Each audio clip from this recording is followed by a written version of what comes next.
Square, উপলব্ধি square, উপলব্ধি square.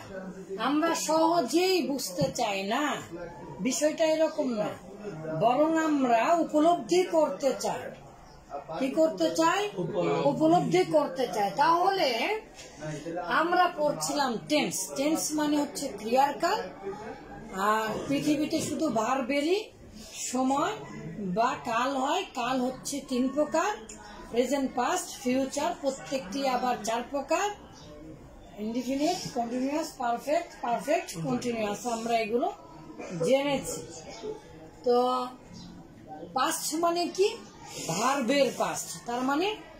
তার মানে হচ্ছে পৃথিবীতে যত ভার্ব আছে প্রত্যেকটা ভার্বেরই একটা করে পাস্ট রূপ আছে, 300-400টার মতো ভিন্ন রূপ, আর সবগুলোর শেষেই সাধারণত ইডি দিয়ে পাস্ট তৈরি করতে হয় ইংলিশে। আর বাংলাতে ক্রিয়ার শেষে কি থাকবে? বাবা কথা বলেন। ল।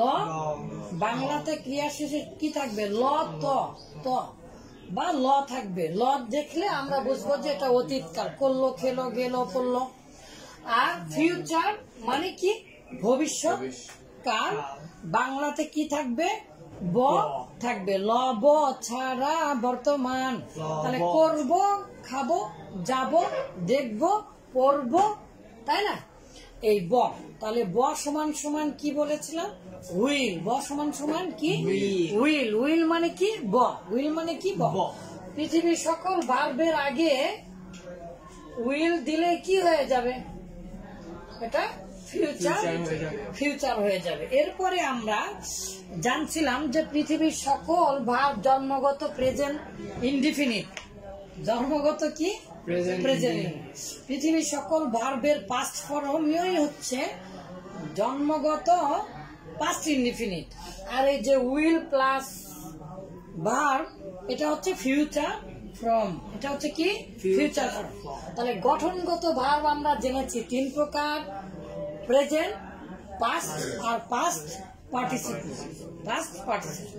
তো আপনারা জিজ্ঞাসা করেছিলেন পাস্ট পার্টিসিপলে কি জন্য লাগে? বলেছিলাম 4টি কাজে মূলত লাগে। এর মধ্যে একটা হচ্ছে পারফেক্ট, একটা হচ্ছে পারফেক্ট, আরেকটা হচ্ছে প্যাসিভ, আরেকটা হচ্ছে অ্যাডজেক্টিভ। আরো কিছু ক্ষেত্রে ব্যবহৃত হয়। তো আজকে এই পড়াটা চলে আসছে। তো আমরা জেনেছি বাংলার সাথে ইংলিশের মিল, বাংলার সাথে ইংলিশের মিল। বাংলা যদি আমি পারি তাহলে আমাকে অবশ্যই ইংরেজিতেও পারতে হবে, ইংলিশটা আমি অবশ্যই করতে পারবো যদি আমি বাংলাটা বুঝি। তো কন্টিনিউয়াস, চলমান, চলমান, চলছে, চলমানের চিহ্ন শেষে মধ্যাক্ষরে কিছু নেই, চলছে, বলছে, খাচ্ছে, যাচ্ছে। তাহলে ইংলিশে কি হবে?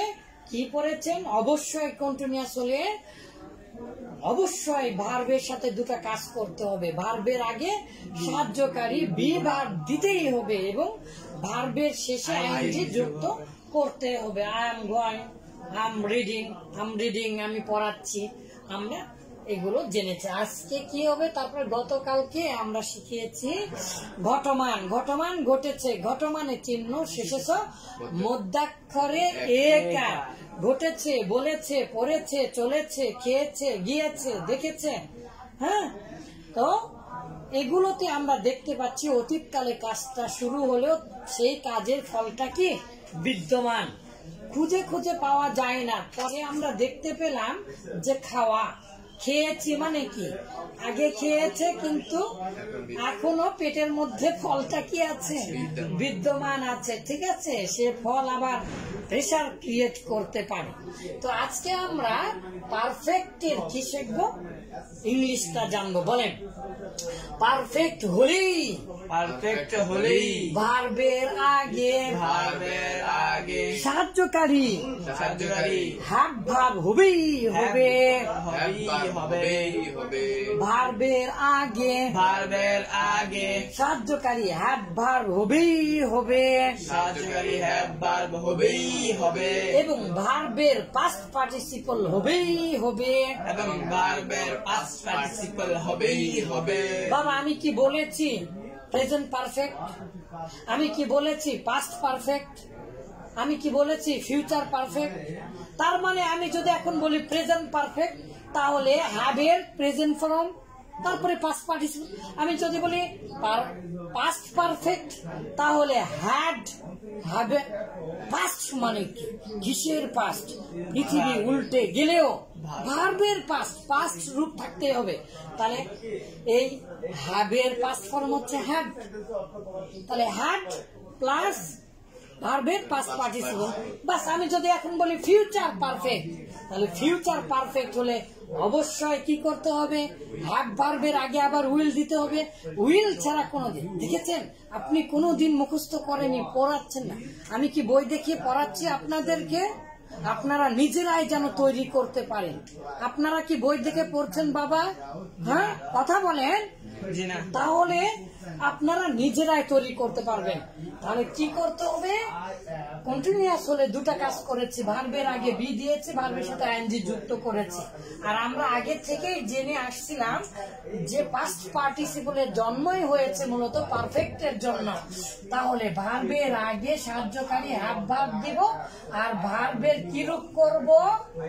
3 নাম্বার রূপ বা ভার্ব পিপি, মানে ভার্বের পাস্ট পার্টিসিপল বা ভার্ব 3, ভার্বের 3 নাম্বার রূপ, গঠনগত রূপ। তাহলে আই হ্যাভ ডান, আমি করেছি, আমি করেছি। তাহলে আই হ্যাভ গন, আমি গিয়েছি। আই হ্যাভ রেড, আমি পড়েছি। আই হ্যাভ মেড, আমি তৈরি করেছি। ঠিক আছে না?